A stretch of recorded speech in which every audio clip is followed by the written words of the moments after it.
Pois bem, nós vamos ouvir agora Christopher Garman, que chega aqui ao vivo no Hora H, que é diretor executivo da Eurásia. Christopher, obrigada por aceitar nosso convite. Bem-vindo ao Hora H. Boa noite, Thaís. Um prazer estar aqui com vocês. Christopher, fala para a gente um pouco qual é o cenário que leva vocês a fazer uma previsão que é preocupante.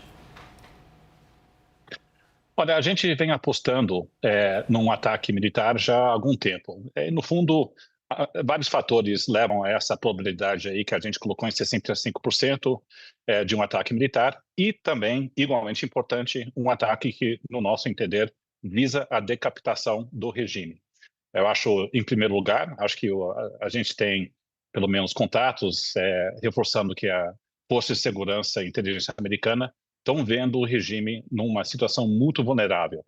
Isso depois da Guerra de 12 Dias no ano passado, onde você acabou desmobilizando muitos dos ativos militares iranianos. Então, eles estão com pouca capacidade, não é, de poder inibir um ataque. Segundo, a Casa Branca saiu embolada e pelo menos confiante com a sua capacidade militar depois do êxito da operação militar na Venezuela.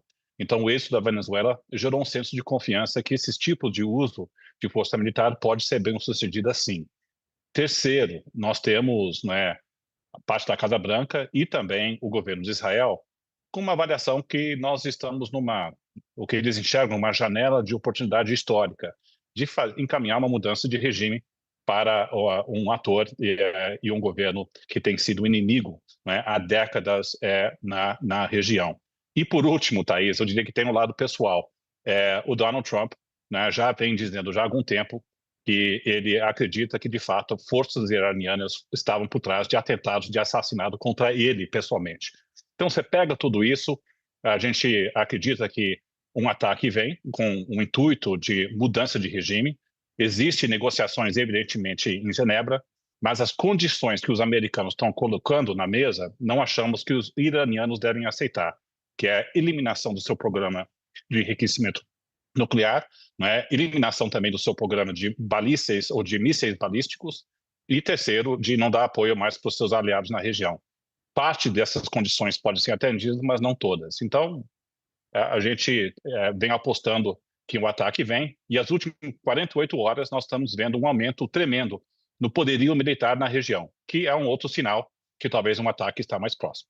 Claro, eu queria te perguntar exatamente sobre essa presença militar ali na região, porque isso gera também um custo de não ação aos Estados Unidos, né? Quer dizer, é uma provocação que acaba criando uma armadilha contra o próprio governo americano de fazer toda essa movimentação e não agir, como acabou acontecendo na Venezuela. Ele faz aquela movimentação inteira e acaba atuando sobre a Venezuela. Agora, o Irã... Aquela região é literalmente um barril de vários barris de petróleo ao mesmo tempo, com repercussões políticas e geopolíticas que são possíveis de serem mapeadas, Christopher? Eu diria assim, quando a gente também estava olhando o aumento do poderio militar na Venezuela, a nossa leitura era que, de fato, a Casa Branca estava com o intuito de fazer um ataque. Então, de um lado, talvez você pode argumentar que, ao colocar tantos ativos militares na região, você se coloca no corner para poder encaminhar, ou, alternativamente, é um sinal claro que existe um plano em ação, sim, para fazer um ataque. Nós achamos que essa segunda hipótese é a mais provável. E parte da razão que a gente acha provável, Thaís, é que existe uma leitura, sim, na Casa Branca, que a capacidade de reação do regime iraniano de fechar o Estreito de Hormuz, interromper a exportação de petróleo na região, ou de encaminhar ataques para outros países na região, seja a Arábia Saudita ou Iêmen, também está prejudicado. Em outras palavras, existe um diagnóstico na Casa Branca que o risco de interrupção de fornecimento de petróleo do Oriente Médio é reduzido. Concordamos em linhas gerais, Thaís, mas certamente, quando você encaminha um ataque como esse e o regime iraniano se vê perante um ataque que pode levar à queda do seu regime, pode haver reações desesperadoras do regime iraniano. Porque no último ataque de 12 dias, o regime não estava em risco e eles não retaliaram, seja para a Arábia Saudita ou tentar fechar o Estreito de Hormuz. porque eles sabiam, se fizessem isso, aí sim poderia levar um ataque militar mais forte contra eles. Então, de fato, a ambição de uma queda do regime deixa o ambiente mais arriscado e difícil de prever. Mas o diagnóstico Casa Branca é que o poderio militar iraniano já foi reduzido desse último ano, então a capacidade de retaliação é mais limitada. Concordamos, mas existe risco de cauda, sim, de uma interrupção temporária de petróleo. E aí isso afeta o mundo inteiro, preços, inflação e tudo mais, para dizer o mínimo.